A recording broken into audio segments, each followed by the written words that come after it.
एकादशी का फल प्राप्त करना हो उसको ये नियम पालन करना चाहिए। अथते नियमान वच्मि व्रते ह्रस्मिन् दिनत्रये, उसको 3 दिन, एक तो दशमी और एक द्वादशी और फिर बीच में एकादशी, उसको 3 दिन संयम में रहना होता है, तब बीच की एकादशी का उसे फल प्राप्त होता है। जिसे एकादशी व्रत रहना हो उसका नियम है कि दशमी के दिन कांसे के पात्र का त्याग करें। वैष्णव सिद्धांत है कि कभी जिसमें मांस बना उस रसोई का भोजन न ग्रहण करें।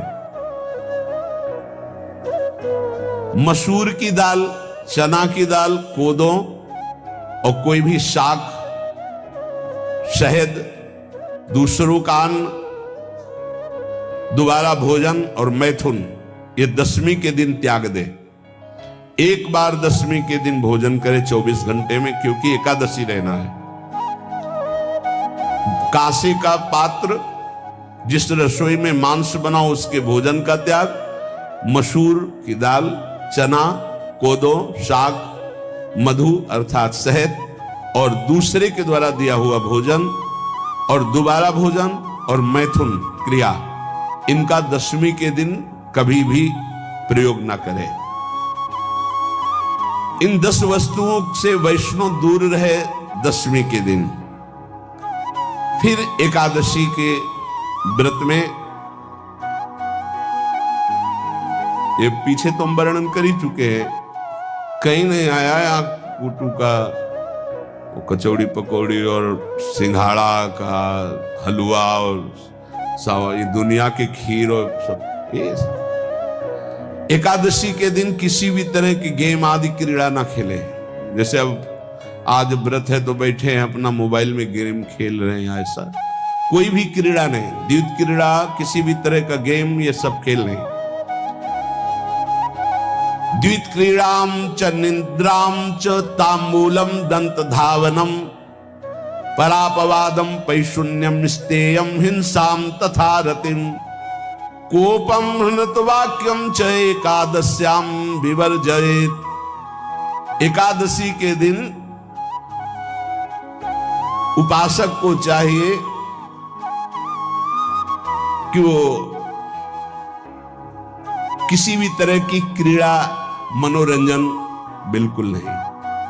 चनिद्राम, नींद नहीं लेनी उसको, न दिन में न रात में। एकादशी व्रत, और प्रायः पुराने महापुरुषों ने ऐसा किया है।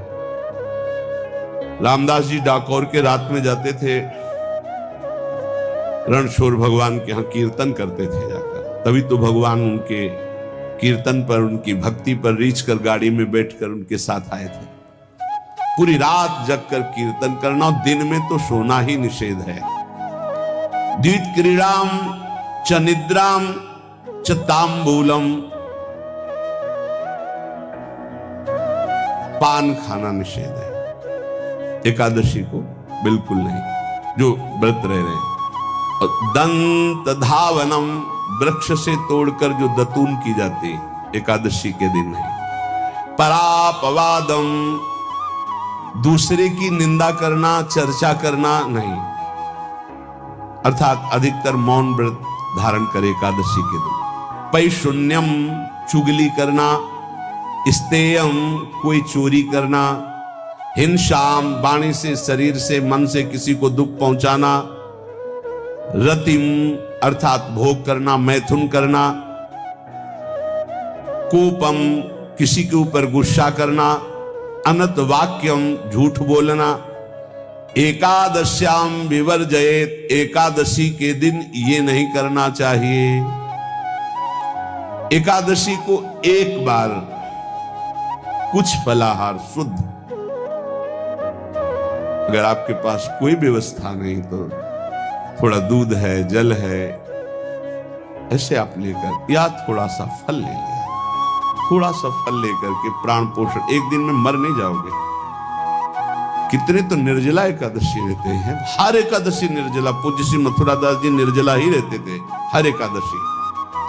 चलो भैया, आपकी सामर्थ्य नहीं तो जल 2-4 बार ले लो, एक बार थोड़ा सा दूध और फल ले लो, चल जाएगा काम, प्राणों का पोषण हो जाएगा। ये आचरण न करे, एक बार कुछ आहार ले ले, वो भी शुद्ध भगवद अर्पित प्रसाद। फिर द्वादशी को काश्यम मांसम सुराम छौद्रम तैलम वितथ भाषणम व्यायामम च प्रवासम च पुनर्भोजन मैथुने अस्पृश्य स्पर्श मासूरे द्वादश्याम द्वादश त्यजेत।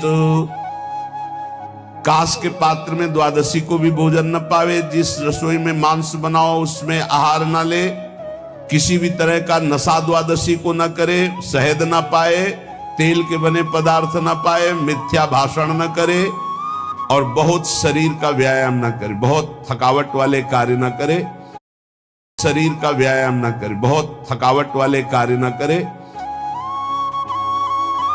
दोबारा भोजन न करे, एक बार द्वादशी को भी भोजन पवित्र, मैथुन न करे, जिसका स्पर्श नहीं किया जाता ऐसे पदार्थों का स्पर्श न करे, और मसूर की दाल न खाए।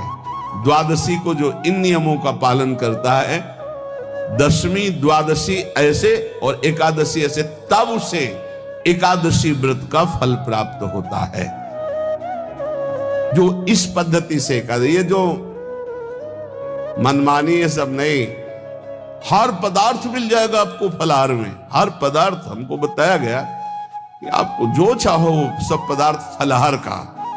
अरे भाई, हरितोष व्रत है तो हरि प्रसन्नता के लिए एक दिन भूखे रहने बहुत आनंद आता है।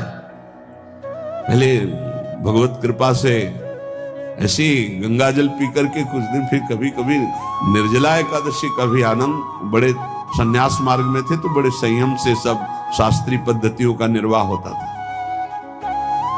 उपासक को चाहिए कि इन नियमों से व्रत का अनुष्ठान करे, मनमानी आचरण न करे। सबसे प्रार्थना जो एकादशी रहते हो, हरितोष व्रत इसे कहते हैं, भगवान की प्रसन्नता के लिए रहा जाता है, रहना चाहिए। जो अपनी आचार्य परंपरा में है, जैसे जिनका सिद्धांत है, पर रहने का सिद्धांत ये श्री सनत कुमार जी वर्णन, श्री सनक जी महाराज, ये सनत कुमार जी वर्णन की। सनक जी महाराज कह रहे हैं, यदि भगवान का आश्रय नहीं, सत्संग नहीं है, तो इन चार में से एक हो तो नाश कर देता, फिर चारों हो तो सर्वनाश हो जाता है। यौवनम धन संपत्ति प्रभुत्व विवेकता एकैपमप्यनर्थाय किमु यत्र चतुष्टयम। यदि सत्संग नहीं है, यदि भगवद आश्रय नहीं है, खूब धन हो, जवान अवस्था हो, बढ़िया पद मिला हो, प्रभुत्व चलता हो और अज्ञान हो, फिर क्या कह रहा है? बोले ये चारों जहां मौजूद होते हैं वहां सर्वनाश का खेल शुरू हो जाता है। अगर इनमें से एक हो तो सर्वनाश करने में पर्याप्त है, और अगर चारों हो तो फिर क्या कहना है? यौवनम जवान हो, धन संपत्ति, खूब रुपया पैसा हो, प्रभुत्व, कोई पद हो, कोई अधिकार हो बड़ा, फिर अविवेकता और अज्ञानी हो, तो बोले एक नाश कर देगा, फिर चारों तो नाश ही कर देंगे। अगर सत्संगी है तो ये चारों महान कार्य कर देंगे। क्या यौवनम, जवान है, खूब दूसरों की सेवा, मेहनत पूर्वक धन संपत्ति कमाकर माता पिता की सेवा, परिवार की सेवा। हे, ये माता पिता, हमारा वेद कहता है मातृ देवो भव, तैत्तिरीयोपनिषद, मातृ देवो भव, पितृ देवो भव, आचार्य देवो भव, अतिथि देवो भव, यान्य नवद्यानि कर्माणि तानि सेवितव्यानि नो इतराणि, यान्यस्माकः सुचरितानि तानि तोयोपास्यानि नो इतराणि, ये के चास्माच्छेयाः सो ब्राह्मणाः तेषां त्वया स्नेन प्रश्वसितव्यम, श्रद्धया देयम, अश्रद्धया देयम, श्रिया देयम, ह्रिया देयम, भिया देयम, संविदा देयम। वेद कहता है मातृदेवो भव, माता साक्षात हमारी भगवान है। देव हरि को कहते हैं, केशव देव जैसे कहा हरि को कहते हैं, गोविंद देव, मातृदेव माता भगवान है। हे धिक्कार है उन पुत्रों को जो अपने माता के द्वारा पोषित किए हुए शरीर से हाथ उठाते हैं अपने माता पिता के ऊपर। नरक में तुम्हारी जो दुर्दशा होगी भोगोगे। एक हमको दिखाया गया दृश्य कि अपनी माता की कोख में लात मारता है, थप्पड़ मारता है, पिता बैठा है उसको लात मारता है, थप्पड़ मारता है, बाल घसीट कर गेट तक माता को ले जाता है। अब इनकी जो दुर्दशा होगी ये बोल नहीं पाएंगे, बता नहीं पाएंगे। ऐसी जगह मारा जाता है कि बस तलकते रहो, कुछ कह नहीं सकते, घोर नरकों की प्राप्ति होती। वेद कहता, तैत्तिरीयोपनिषद, मातृदेवो भव, ध्यान से सुन लो, सत्संग है, ये माता साक्षात भगवान है। अगर तुमने मारा वाह भर करके इसके आंसू गिरे, जितने आंसुओं की बूंद से भूमि के कण भींजेंगे उतने कल्प तक नरक भोगोगे। ध्यान रखना, तुम्हारा कभी यश, कभी कीर्ति, कभी श्री, कभी हिरी, ये कभी तुम्हारे उदय नहीं हो सकती। तुम्हारा सर्वनाश हो जाएगा अगर मां पे हाथ उठाया। पितृदेवो भव, पिता साक्षात भगवान है। देखो भगवान अवतरित हुए तो प्रात काल उठी कै रघुनाथा, मातु पिता गुरु नावहि माथा। आचार्य देवो भव, माता साक्षात भगवान है, पिता साक्षात भगवान है, आचार्य गुरुदेव साक्षात भगवान है। जो अपनी माता को, अपने पिता को दुख देता है, अपने गुरुदेव की अवहेलना करता है, उसका कभी मंगल हो सकता है? वो कभी सुख प्राप्त कर सकता है? वेद कहता है जो निर्दोष कर्म करते हुए धन कमाकर, कैसा कर्म? निर्दोष कर्म करते हुए धन कमाता है और उस धन से अपने बूढ़े माता पिता और गुरुजनों की सेवा करता है, जीवन धन्य है।